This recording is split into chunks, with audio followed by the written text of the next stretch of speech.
अगर आपके parents retire हो चुके हैं या होने वाले हैं तो आपके पेरेंट्स को रिटायरमेंट पर एक अच्छा खासा अमाउंट मिला होगा। इस पैसे को आप शेयर मार्केट या म्यूचुअल फंड में नहीं डाल सकते क्योंकि वहां पर रिस्क भी होता है। आपके पेरेंट्स को चाहिए कोई एक ऐसा इंस्ट्रूमेंट जहां पर उनका पैसा बिल्कुल सेफ रहे और उन्हें इस पैसे पर एक अच्छा खासा रिटर्न भी मिले और साथ ही उन्हें हर महीने या हर 3 महीने में कुछ पैसा भी मिलता रहे जिससे वो अपना खर्चा चला सकें। हमने हमेशा अपने वीडियोस में शेयर मार्केट या म्यूचुअल फंड के बारे में सीखने और अपने पैसे को ज्यादा इंटरेस्ट से ग्रो करने पर जोर दिया है। ज्यादा इंटरेस्ट पर आपको रिस्क भी लेना पड़ता है, लेकिन आपके पेरेंट्स अपने पैसे के साथ रिस्क नहीं ले सकते। वो अपनी जिंदगी भर की कमाई को रिस्की एसेट में नहीं डाल सकते। 60 साल रिस्क लेने की एज नहीं है, रिस्क लिया जाता है 20-30 साल की एज में। 60 साल में तो इंसान रिटायर होकर आराम से शांति के साथ जीवन जीना चाहता है। इसीलिए आज मैं आपको बताने वाला हूँ सीनियर सिटीजन सेविंग स्कीम के बारे में। अगर आपके पेरेंट्स रिटायर हो चुके हैं या उनकी एज 60 के ऊपर है तो उन्हें इस स्कीम के बारे में पता होना ही चाहिए। इस वीडियो में हम जानेंगे कि पोस्ट ऑफिस की सीनियर सिटीजन सेविंग स्कीम क्या है, कौन सीनियर सिटीजन सेविंग स्कीम में अकाउंट खुलवा सकता है, इसमें आप कितना अमाउंट जमा कर सकते हैं, हर महीने आपको कितना पैसा मिलेगा, मैच्योरिटी पर कितना पैसा मिलेगा, मैच्योरिटी से पहले पैसे की जरूरत पड़ गई तो आप इसे कैसे निकाल सकते हैं, क्या आपको इसके इंटरेस्ट पर टैक्स भी देना पड़ता है। हम इसे पोस्ट ऑफिस की 5 साल की मंथली इनकम स्कीम के साथ भी कंपेयर करके देखेंगे और लास्ट में हम ये देखेंगे कि क्या आपको इसमें अपना पैसा डालना भी चाहिए और किन लोगों को इससे दूर रहना चाहिए। इस वीडियो को देखने के बाद आपको पोस्ट ऑफिस की सीनियर सिटीजन सेविंग स्कीम के ऊपर कोई भी दूसरी वीडियो देखने की जरूरत नहीं पड़ेगी। हम इस चैनल में पैसा सेव करने से लेकर उसे इन्वेस्ट करने तक सभी पॉइंट्स पर बात करते हैं, वो भी बहुत आसान शब्दों में। अगर आप भी पैसे के बारे में सब कुछ जानना चाहते हैं तो आप चैनल को सब्सक्राइब कर सकते हैं। Senior citizen saving scheme post office की एक स्कीम है जिसे शॉर्ट में SCSS भी कहते हैं। इस स्कीम में आपको एक बार पैसा डालना होता है और इस पैसे पर आपको जो भी ब्याज बनता है वो आपको हर 3 महीने में आपके अकाउंट में दे दिया जाता है। जैसे पोस्ट ऑफिस मंथली स्कीम में आपका ब्याज आपको हर महीने आपके अकाउंट में दे दिया जाता है, वैसे ही इसमें आपको हर तीसरे महीने में आपका ब्याज दिया जाता है। कितना ब्याज मिलेगा इसके बारे में हम आगे जानेंगे। पहले ये जानते हैं कि कौन इस अकाउंट को खुलवा सकता है। हर वो इंसान जो 60 साल का हो चुका है वो इस अकाउंट को खुलवा सकता है, चाहे आप बेरोजगार हो, बिजनेसमैन हो या प्राइवेट जॉब वाले हो। बस आपकी एज 60 अबव होनी चाहिए तो आप इस अकाउंट को खुलवा सकते हैं। लेकिन अगर आपकी एज 55 से 60 के बीच है और आपने VRS ले लिया या आप सुपर एन्युएशन की वजह से रिटायर होते हैं तो तब भी आप 60 से कम एज होने पर भी इस अकाउंट को खुलवा सकते हैं। लेकिन इसकी एक शर्त है कि आपको रिटायरमेंट के 1 महीने के अंदर ही इस अकाउंट के लिए अप्लाई करना पड़ेगा। अगर आपने 1 महीने के अंदर अप्लाई नहीं किया तो फिर आपको 60 की एज होने का वेट करना पड़ेगा। 60 साल के बाद तो फिर कोई भी इस अकाउंट को खुलवा सकता है। और अगर आपकी एज 50+ है और आप डिफेंस सर्विस से रिटायर हुए हैं तब भी आप इस अकाउंट के लिए अप्लाई कर सकते हैं, क्योंकि डिफेंस पर्सन कम एज में ही रिटायर होते हैं, इसलिए गवर्नमेंट ने ये सुविधा सिर्फ डिफेंस पर्सन को दी है। लेकिन सिविलियन डिफेंस एम्प्लॉयज के लिए ये छूट नहीं है। जैसे police force civilian defence person के अंदर आ जाते हैं। सिविलियन डिफेंस एम्प्लॉय के लिए 55 से 60 की एज में VRS और सुपर एन्युएशन वाली कंडीशन लागू होती हैं, लेकिन उसमें भी उन्हें रिटायरमेंट के 1 महीने के अंदर ही इस अकाउंट को खुलवाने के लिए अप्लाई करना पड़ेगा। 1 महीने के अंदर अकाउंट नहीं खुलवाया तो फिर 60 की एज तक का वेट करना पड़ेगा। मतलब 60 से कम की एज में अकाउंट खुलवाने पर रिटायरमेंट के 1 महीने के अंदर ही अकाउंट खुलवा सकते हैं। HUF और NRI इस अकाउंट को नहीं खुलवा सकते।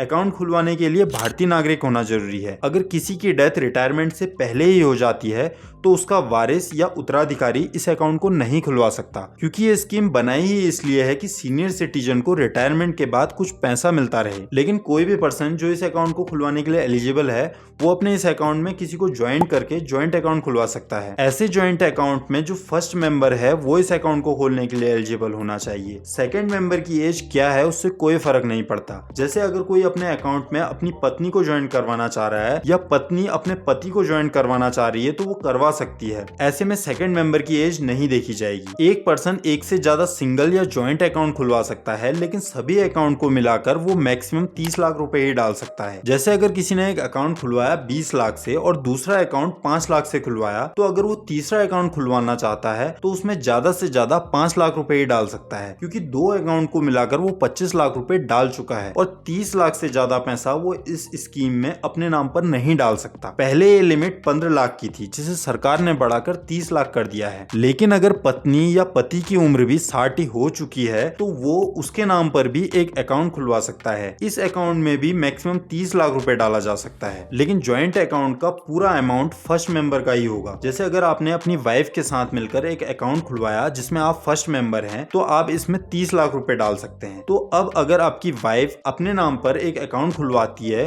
तो वो भी उस अकाउंट में मैक्सिमम 30 लाख रुपए डाल सकती है, और चाहे तो अपने इस अकाउंट में अपने हस्बैंड को सेकंड मेंबर बना सकती है। जिस अकाउंट में हस्बैंड फर्स्ट मेंबर है उसका पूरा पैसा हस्बैंड का होगा, और जिस अकाउंट में वाइफ फर्स्ट मेंबर है उसका पूरा पैसा वाइफ का होगा। अब बात करते हैं कि अकाउंट कहाँ खुलवाया जा सकता है। ऑनलाइन और ऑफलाइन दोनों ही तरीकों से अकाउंट खुलवाया जा सकता है। ऑफलाइन अकाउंट खुलवाने के लिए आप अपने नजदीकी पोस्ट ऑफिस या बैंक में जाकर खाता खुलवा सकते हैं। ऑनलाइन खाता खुलवाने के लिए आपको अपने बैंक के ऐप या नेट बैंकिंग से खाता खुलवाना पड़ेगा। मिनिमम कितने रुपए से आप अकाउंट खुलवा सकते हैं? आप कम से कम 1000 रुपए से भी अकाउंट खुलवा सकते हैं। 1000 रुपए से ज्यादा अमाउंट डालना चाह रहे हैं तो 1100 या 1200 रुपए का अकाउंट नहीं खुलवाया जा सकता। फिर आपको 1000 रुपए के मल्टीपल में अकाउंट खुलवाना पड़ेगा, जैसे 2000, 10,000, 1 लाख, 1000, 20 लाख, 2000।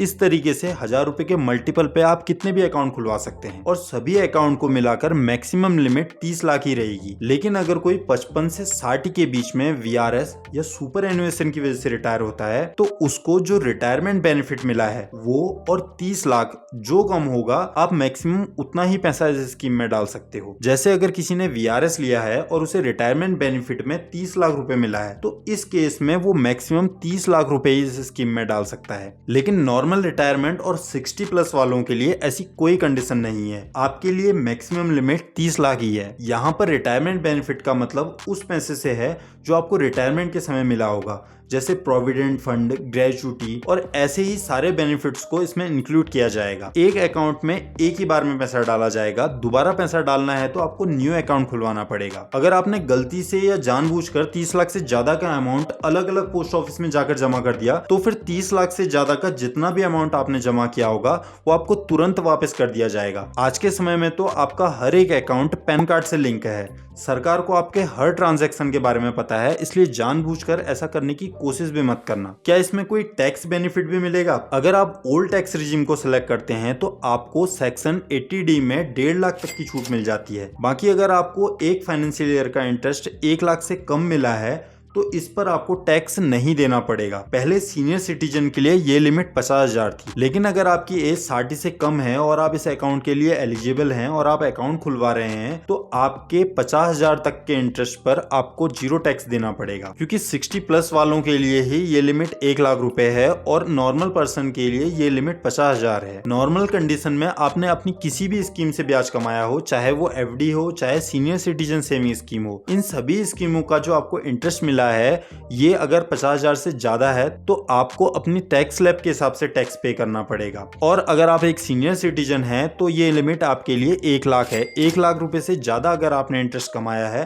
अपनी सभी स्कीम को मिला के तो तब आपको अपनी टैक्स स्लैब के हिसाब से टैक्स पे करना पड़ेगा। और अगर आप न्यू टैक्स रिजीम को सिलेक्ट करते हैं तो आपको इस पर कोई भी टैक्स बेनिफिट नहीं मिलेगा। अगर आपकी टैक्सेबल इनकम 12 लाख से कम है तब तो आपको वैसे ही कोई टैक्स पे नहीं करना, लेकिन अगर आपकी टैक्सेबल इनकम 12 लाख से ज्यादा होती है तो आपको अपनी टैक्स स्लैब के हिसाब से इस पर टैक्स पे करना पड़ेगा। सीनियर सिटीजन के लिए TDS हमेशा से एक प्रॉब्लम रही है, क्योंकि उनको पता ही नहीं रहता कि उनका TDS कट रहा है कि नहीं। अगर आपको एक फाइनेंशियल ईयर में आपकी सभी स्कीम से जो इंटरेस्ट मिला है वो 1 लाख से कम है तो आपका TDS नहीं काटा जाएगा। जैसे अगर आपने कोई FD कराई जिस पर आपको 20,000 का इंटरेस्ट मिला और आपने सीनियर सिटीजन सेविंग स्कीम से भी पूरे साल में 70,000 का ब्याज कमाया तो आपका TDS नहीं काटा जाएगा, आपको पूरा ब्याज मिलेगा। लेकिन जैसे ही ब्याज 1 लाख से ऊपर जाएगा उस पैसे पर आपका 10% TDS काट लिया जाएगा और आपके खाते में कम ब्याज आएगा। लेकिन जब आप ITR फाइल करेंगे तो आपको ये पैसा वापस कर दिया जाएगा। TDS के बारे में हम किसी दूसरे वीडियो में डिटेल में बात करेंगे। क्या अकाउंट में पार्शियल विड्रॉल की सुविधा मिलती है? तो इसका जवाब है नहीं। आपने 5 लाख रुपए जमा किए थे, अब आप चाह रहे हैं कि आप सिर्फ 1 लाख रुपए निकाल लें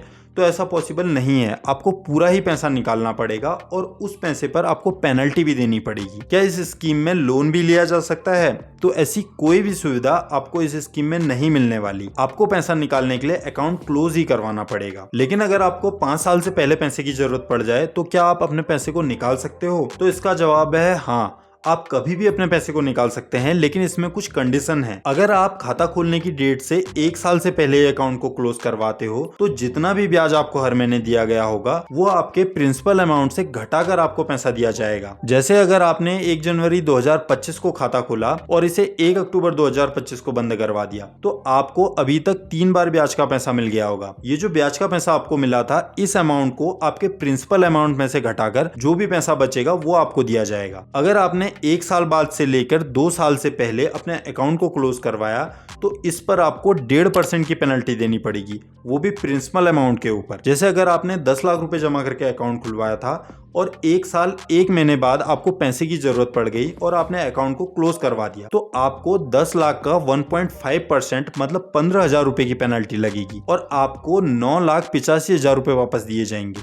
और अगर आप 2 साल के बाद कभी भी पैसा निकालते हैं, चाहे आप मैच्योरिटी के 1 दिन पहले पैसा निकालो, तो आपको प्रिंसिपल अमाउंट के ऊपर 1% की पेनल्टी देनी पड़ेगी। जैसे अगर आपने 10 लाख रुपए जमा करके अकाउंट खुलवाया था और 4 साल 1 महीने बाद आपको पैसे की जरूरत पड़ गई और आपने अकाउंट क्लोज करवा दिया तो आपको 10 लाख का 1% मतलब 10,000 रुपए की पेनल्टी लगेगी और आपको 9,90,000 रुपए वापस कर दिए जाएंगे।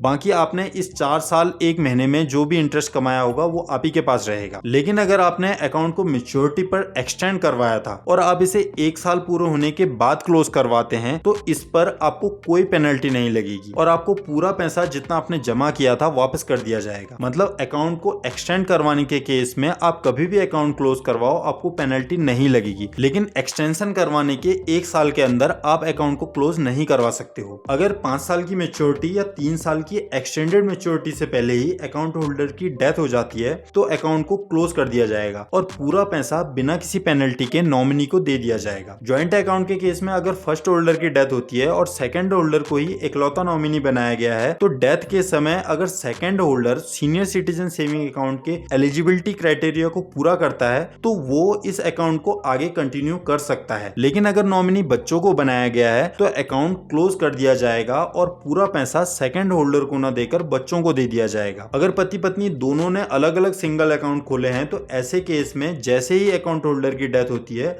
उस अकाउंट को क्लोज कर दिया जाता है। अब देखते हैं कि आपको कितना पैसा मिलेगा। इसमें आपको 8.2% का एनुअल इंटरेस्ट रेट मिलता है। इसके हिसाब से जितना ब्याज बनेगा वो आपको हर 3 महीने में आपके अकाउंट में दे दिया जाएगा। इस इंटरेस्ट रेट को सरकार हर क्वार्टर मतलब 3 महीने में चेंज करती रहती है। पोस्ट ऑफिस की मंथली इनकम स्कीम में आपको सिर्फ 7.4% का इंटरेस्ट रेट मिलता है, उससे ये इंटरेस्ट पूरा 0.8% जाता है। ये स्कीम सिर्फ सीनियर सिटीजन के लिए बनाई गई है, इसीलिए यहाँ पर आपको सबसे ज्यादा इंटरेस्ट रेट मिलता है। ये इंटरेस्ट रेट फिक्स्ड है। अगर आपके अकाउंट खोलने के बाद इंटरेस्ट रेट कम भी हो जाए तब भी आपको वही इंटरेस्ट रेट मिलेगा जो अकाउंट खोलते वक्त आपको मिल रहा था। और बाकी के बैंक में भी 5 साल की एफडी का इंटरेस्ट रेट कम ही है, बस स्मॉल फाइनेंस बैंक में आपको एफडी का इंटरेस्ट रेट ज्यादा मिल जाता है। लेकिन अगर स्मॉल फाइनेंस बैंक डूब जाता है तो वहां पर आपका बस 5 लाख रुपए तक का ही अमाउंट सेफ है। इस स्कीम में आरबीआई की गारंटी है, इसलिए यहाँ पर आपका पूरा पैसा सेफ रहता है। वैसे तो कोई भी स्मॉल फाइनेंस बैंक इतनी आसानी से नहीं डूबेगा, लेकिन फिर भी कोई भी अपने रिटायरमेंट के पैसे पर बिल्कुल भी रिस्क नहीं लेना चाहेगा। जिसकी एज कम है वो तो रिस्क ले सकता है, उसे रिस्क लेना भी चाहिए, क्योंकि उसका पैसा अगर फंसता भी है तो उसके पास पूरी लाइफ है, वो आराम से पैसा कमा सकता है या वो वेट कर सकता है कि मेरा पैसा ग्रो होगा आगे जाके। लेकिन रिटायरमेंट के बाद अब आप दोबारा से पैसा नहीं कमा सकते और आपके पास समय भी नहीं है कि आप बैठ के इंतजार करो कि मेरा पैसा ग्रो होगा तभी मैं पैसा निकालूं। बाकी स्मॉल फाइनेंस बैंक अगर डूबता है तो आरबीआई आपके 5 लाख तक का अमाउंट वापस करेगा, लेकिन इस स्कीम में आपका पूरा 30 लाख रुपए सेफ है। आपके खाते में पैसा अप्रैल, जुलाई, अक्टूबर और जनवरी की पहली तारीख को क्रेडिट होगा। अगर आपने 5 फरवरी को अकाउंट खुलवाया है तो आपको 5 फरवरी से 31 मार्च तक का ब्याज 1 अप्रैल को दिया जाएगा। यहाँ पर 3 महीने पूरे नहीं हुए हैं तो आपको कम ब्याज मिलेगा, लेकिन आगे जब आपका ब्याज मिलेगा वो आपको पूरे 3 महीने का होगा। लेकिन अगर आप सोच रहे हैं कि ये जो 3 महीने की इनकम आपको मिल रही है इस पर भी आपको इंटरेस्ट मिलेगा, तो ऐसा नहीं है। अगर आप इस क्वार्टरली इनकम को अकाउंट में ही रहने दोगे और उसे निकालोगे नहीं या खर्च नहीं करोगे तो इस पर आपको सिर्फ पोस्ट ऑफिस सेविंग अकाउंट का इंटरेस्ट मिलेगा, जो कि लगभग 4% के आसपास होता है। आपको हर क्वार्टर में कितना पैसा मिलेगा इसे हम आगे समझेंगे। इस स्कीम के मैच्योर होने पर आप चाहो तो इसे अगले 3 साल के लिए एक्सटेंड भी करवा सकते हो, लेकिन आपको मैच्योरिटी के 1 साल के अंदर ही अकाउंट को एक्सटेंड करवाने के लिए एप्लीकेशन देनी पड़ेगी। मैच्योरिटी के 1 साल बाद आप एक्सटेंशन के लिए अप्लाई नहीं कर पाओगे, लेकिन एक्सटेंशन की डेट मैच्योरिटी की डेट को माना जाएगा। एक्सटेंशन के लिए आपने किस डेट को अप्लाई किया था उस डेट को नहीं लिया जाएगा। अकाउंट को एक्सटेंड करवाने पर आपको इंटरेस्ट रेट वो दिया जाएगा जो मैच्योरिटी के दिन चल रहा था। जैसे अगर आपने 1 फरवरी 2020 को 8.6% पर स्कीम खुलवाई थी और 1 फरवरी 2025 को इंटरेस्ट रेट 8.2% चल रहा था और अब आपने 2025 में अकाउंट को एक्सटेंड करवाया, तो आपको 2025 का इंटरेस्ट रेट 8.2% मिलेगा, न कि 2020 का 8.6%। एक्सटेंशन का फायदा आपको बस एक बार मिलेगा और 8 साल बाद आपका अकाउंट खुद ही क्लोज हो जाएगा और उसके बाद आपको पोस्ट ऑफिस सेविंग अकाउंट का ही इंटरेस्ट मिलेगा। आपको हर 3 महीने में कितना पैसा मिलेगा, आइए इसे जानते हैं। अगर आप 1 लाख रुपए इस स्कीम में जमा करते हैं तो आपको 8.2% इंटरेस्ट रेट के हिसाब से हर 3 महीने में 2050 रुपए मिलेंगे, मतलब हर महीने 683 रुपए।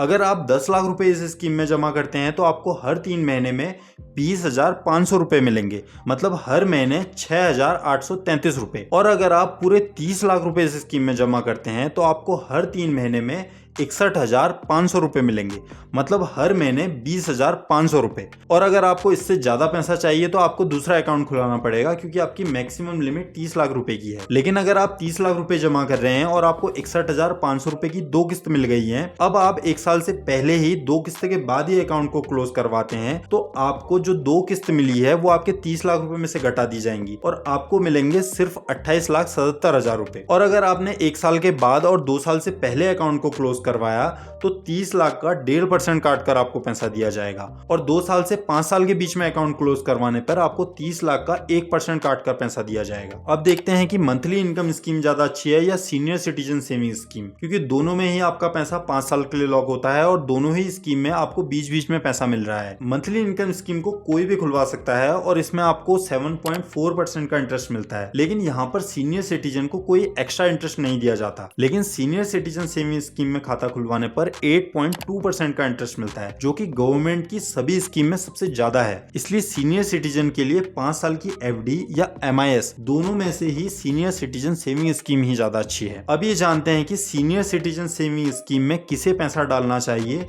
और किसे इससे दूर रहना चाहिए। अगर आप सीनियर सिटीजन सेविंग स्कीम के लिए एलिजिबल हैं और आप अपने पैसे को किसी सेफ एसेट में रखना चाहते हैं तो आपको आंखें बंद करके ये स्कीम ले लेनी चाहिए। जितना पैसा आपको अगले 5 साल में नहीं चाहिए उस अमाउंट को हर सीनियर सिटीजन ने इस स्कीम में रखना ही चाहिए। मैं तो कहूंगा कि हर सीनियर सिटीजन को ज्यादा नहीं तो कुछ पैसा इस स्कीम में रखना ही चाहिए। इससे अच्छा ऑप्शन सीनियर सिटीजन के लिए कोई भी नहीं है। शेयर मार्केट और म्यूचुअल फंड जैसी रिस्की जगह पर सीनियर सिटीजन अपना पैसा नहीं डाल सकते और नहीं अब आपको इन्वेस्टमेंट करना है कि 20 साल बाद इतना पैसा मिलेगा। आपको तो बस अपना पैसा सेफ रखना है जहां पर रिटर्न भी ज्यादा मिले। लेकिन अगर आप 5 साल तक पैसा लॉक नहीं कर सकते, आपको 1 साल या 6 महीने की FD करानी है, ऐसे में आपको पता है कि FD तुड़वाने पर बैंक आपके ऊपर पेनल्टी लगा देता है और आपका पैसा काट लेता है। अगर आप नहीं चाहते कि आपके FD तुड़वाने पर बैंक आपके ऊपर पेनल्टी लगाए तो आप इस वीडियो को देख सकते हैं। इसमें हमने FD करने का एक ऐसा तरीका बताया है जिससे आप जब चाहो FD तुड़वा लो और आपको पेनल्टी भी ना देनी पड़े।